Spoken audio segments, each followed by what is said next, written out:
we are, guys. We've arrived on Ohana in the bottom right. Strong, solid, stoic Protoss player. CreatorPrime, his opponent, up against it here, really finding a wall in Creator. It's the red Terran player, Startail Hack. Oh, I get messages from Select saying I hope that Creator loses this game after beating me 3-0. Well, we're about to find out if Hack is going to be able to do it. Of course, Startail Hack. To be honest, between him and Bomber, you know, the best Terran players on Startail, Hack has shown in previous games that he demolished his opponent, Mana and Haziobs, but this is a different level of Protoss he's playing against. He's playing against, you know, if not one of the best Protoss players in the world. And, you know, as many times as different casters, different people say that this player's the best in the world, I truly believe that Creator's like top 5. He's insane.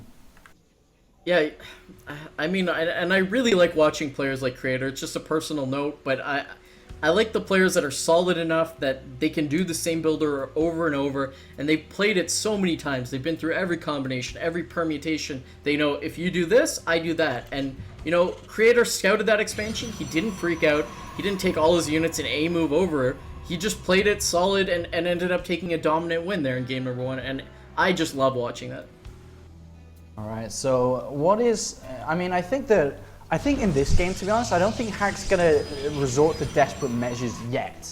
I mean, I think that was the kind of game that he probably realized his mistakes on, and on this map now, he'll play pretty standard, I feel, and then just fall back onto something else later on. We do see a gas coming down on 15 supply. It wasn't rushed out here, so it doesn't look like he's going to be doing something ultra aggressive, but he is starting to pick up other options. I didn't really think he would do this so early on, but to be honest, with a gas at 15, it could mean a lot of different things at the moment. We'll have to see what it means. And a quick wall off by Hack, dropping that depot and then completing the barracks, now back to complete the depot. And look at Creator, he's not even interested in scouting. He hasn't even left his main base.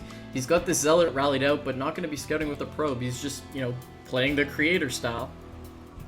He is indeed playing the Creator style, and that is so funny that he's not even sending out a scout. That is him saying, I don't give a F, as I do not decide to drop the bomb. Is that Creator doesn't care. One thing that is different though, on such a small map on Ohana, he doesn't really want to go and cut corners to get down that Nexus earlier like previously. He's just going to play it pretty straight up and most likely just take the expansion in a few moments after the third pylon rather than before this time around. And we use the Zealot and Stalker to scout. The Zealot and Stalker, if no bunker, could actually do a bit of damage here. But upon not scouting, he has no idea that this is actually a tech lab, which then will probably be towards concussor shells maybe initially for a Marauder, or just straight to stim.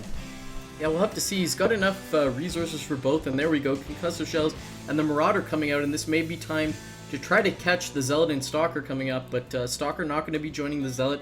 Zealot just going to bum rush the ramp, try to get any sort of scouting information, and very nice control by Hack, immediately pulling that back, dancing the one Marine away. He's got the depots already loaded so he can get out there, and here comes the Marauder to finish the job. So Creator's going to happily sacrifice the Zealot for full information on what Hack's doing. Yeah, and unlike the previous game where we saw Nexus into Robo, upon seeing the tech lab down, you know that your opponent hasn't got a factory, you know he's got gas, but you know he's not taking up to Cloak Banshee or anything. So I would not be surprised now for Creator to slap down second and third gateway and then go Robo, and just get a later Observer, because you already know what you're playing against, you don't need it out.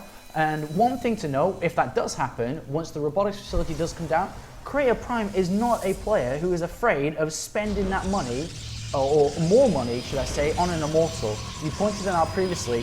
A lot of players cut that corner saying, oh, god damn, it's too expensive, it dies so early. No, Creator actually likes it. We see a very aggressive push here from Hack, moving forward with the Marine, or excuse me, 2 Marines, an SCV, and 2 Marauders. Let's see if he actually charges up this ramp, tries to deal a little bit of damage. It looks like Warp Gate actually just completing, so waiting for a production round. The bunker is actually going to go up, and this is a little bit uncomfortable, but I feel like Creator, if he plays it solidly, should be able to deal with it. Putting up the Guardian Shield, pulling a few probes, he'd be able to kill that SCV if he so chooses, just wants to chase down the infantry units and back off a little bit.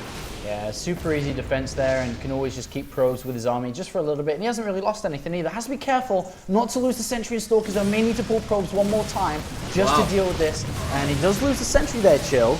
And another Marauder is going down, but he's got to be so careful. Good micro by both players, but at the end of the day, with warp gates now done, and with that second and third gateway down earlier than the Robo, this is quite easy able to be cleaned up. Yeah, I mean, that plays out in my mind as a victory for Creator. He's now got complete map control. As you mentioned, he delayed that robotics facility, getting the 3 gateways out so he could easily defend that early aggression. Now getting an observer out so he can spot exactly what his opponent's up to. Sending a probe out, so let's see. Oh, he's actually going to take his 2 gases, control the Zelnaga watchtower. Meanwhile, in the main base of Hack, he's got pretty typical Terran setup, with the exception that his factory has been extremely delayed here. Yeah, and you know, right now the Hacker's a little bit scared. Look how his SCV's on the right-hand side, just making sure that there isn't, you know, a gateway follow-up to this or something, like a 5 gateway push. That SCV there will be there to scout the pylon if coming down. One really good thing about Hack's build, by getting a tech lab earlier on, is that stim is usually done around 8 minutes, which it's just roughly over this time because you've got concussive shells. Well, I don't know why SCVs were pulled on that natural there, but I don't know if we saw that. But with stim being down so early, if you think about the gateway timing attacks, they usually come between 7:30 to 8:30, depending on how heavy they are and how long the Protoss waits. Stim's done at 8 minutes here, so it's actually a really defensive upgrade initially, and then it actually, if you get combat shield behind it, it times up nicely with the medivacs eventually. So it's a nice little build, and luckily there's no gateway timing or anything like that lines, and great standard play once again by Creator. And you know, Creator with such map control, just dominating the Zelnaga watchtower with just a few stalkers, gets baited into a few Marauders stimming forward, and the concussive shell is going to tag all those stalkers and take them down, 1 going down 2, and now the final one will fall. So just as I mentioned, Creator having great map control, he actually gets baited with a nice little tactic there by Startail Hack. But as I mentioned, the freedom to not have to build as many units. Look at what Creator's got going on in his main base. He's already got Colossi about to complete, has not started the extended thermal lance, but he's got 2 forges already researching +1 armor and +1 weapons, and a very small army to back it up. If you know, if there isn't an attack in the next few seconds, or the next few minutes, I'll say, then Creator's going to have an extremely strong mid game that's going to be hard to crack.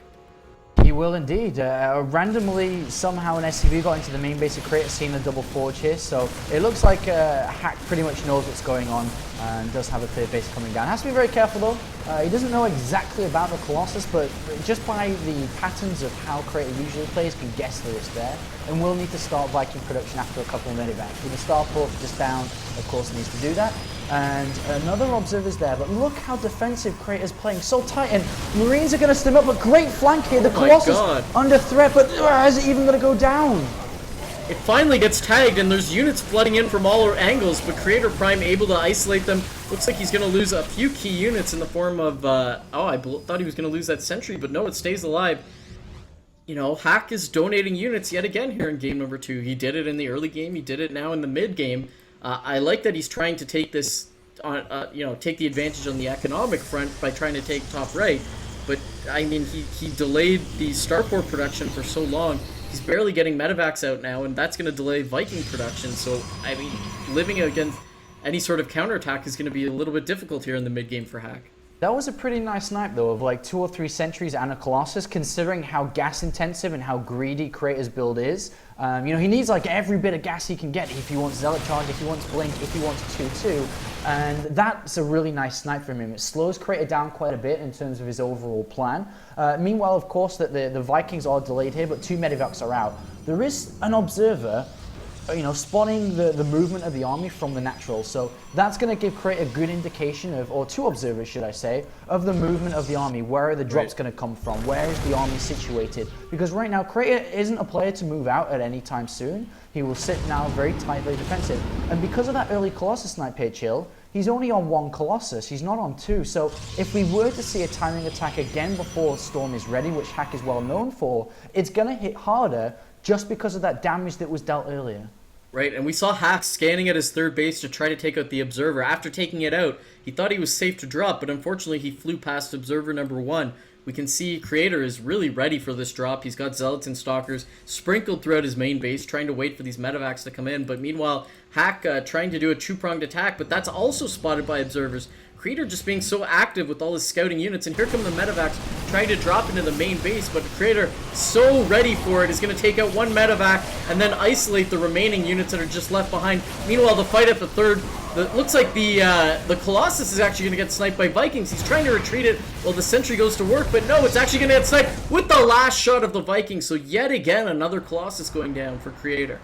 But great defense by CreatorPrime, defending the main, defending the natural, having the right spread of units, because that's the one weakness to this build. Like I said, it's very gas intensive. You're upgrading all over the place. Colossus early on into, of course, the double forge, double upgrades. You're very low in unit count because you don't have a lot of gateways until that third base is down, which is now, of course, going to crank up the gateway count. And I love the Immortal added on there just for safety precautions once again. Doesn't want to dedicate to Colossus knowing that Vikings are out, but needs more stability while going for 3-3 and before Storm is ready. Right now, Crate is in a very weak place, but Hack can't do anything about it because he doesn't have a good unit count. He hasn't slowed down his opponent at all and lost units rather than killing units. So even though Crate is in a weak place right now, he's about to be in a strong one with 3-3 on its way so soon, and Storm almost around the corner too. Absolutely, and this is a transition we saw in game number 1 where, you know, a few Colossi come out, the Viking count starts ramping up, Creator switches over to Immortal, Archon, High Templar, and that's exactly what he's doing now. He's completely cut Colossi production, switching right over to those Immortals, and look at this, in the starport of Hack, still producing those Vikings that are going to be useless here in the mid-game. Yeah, they will be as well, and things are looking really good for Creator here. He'll most likely just take a fourth base. He actually is taking a fourth base because he's set up so beautifully. He has units left in his main base. He's almost at 3-3. He's now sit on Storm. He has Zealots. Look at the minimap. If you just click a unit of Creator and then look at his vision, he sees everything. There's like nothing he doesn't see. Pylon on the right, Zealot north of it, or Probe, Zealot on the left-hand side. He sees every single drop harassment viable here and says, well, that's easy, and actually moves everything to the center now, bringing back the Zealot and Stalkers from the main, saying, well, I see everything on the left and right. I guess he's not going to drop me now, so I'll have a bigger army in the middle. Yeah, absolutely, and you feel so comfortable as a Protoss player when you can play this style. You don't have to second-guess yourself about drops. You see the movement as soon as Terran is moving out, and this is why Terrans these days, in the form of Tasia especially, have been so active, trying to deny the observers. And look at this, Creator gonna try to catch the army, but a stim goes through as Creator walks through a choke point. He's got to be careful here. Where are the Templar? EMP's going down, trying to take out the Immortal shields. Creator continuing to push forward, Snipes going down, trying to deal with these units, and Hack is playing this extremely beautifully. Yeah, he is, but there's High Templar coming from the south side. Does he see the storms are going to go boom, boom? One storm goes down. Massive attacks, and to be honest, Creator playing with fire there shouldn't really be attacking before 3-3 is done, before his High Templar there, because he wasn't ready to fight, but it doesn't matter. 3-3 is now ready here, chill, and the Zealots are here to stay. 2-2 only for Hack, and he's doing so well. And Creator just pressing forward. He's got more storms, going to drop the storms on the SCVs. He's got one remaining for the remaining infantry units, but doesn't even need it. Just going to A-move through, and look at this, a flank from a few infantry, just not enough. Creator playing this game so beautifully, hitting, as you mentioned, just before the 3-3. 3-3 finishing in the middle of that battle, and just making it look easy for Protoss and PvT here. I mean, this is so sick. The way he's playing it beautifully there. And to be honest, as that attack happened, Creator was like, oh, God, I guess I gotta go now. But he was actually just trying to set up his pylon and was waiting for 3-3 to make this the most perfect game and series ever. But that was a bit of a mishap, having a Hack out in the middle of the map. He really didn't expect that, but it doesn't matter now. 3 Immortals, Zealot and Archon. He doesn't have Ghost. His shields are so heavy here. The Archons, the Immortal hardened shield. This is just the army to beat down everything that Hack has. And you know, I've been really impressed with Hack's micro, but there's the GG as he concedes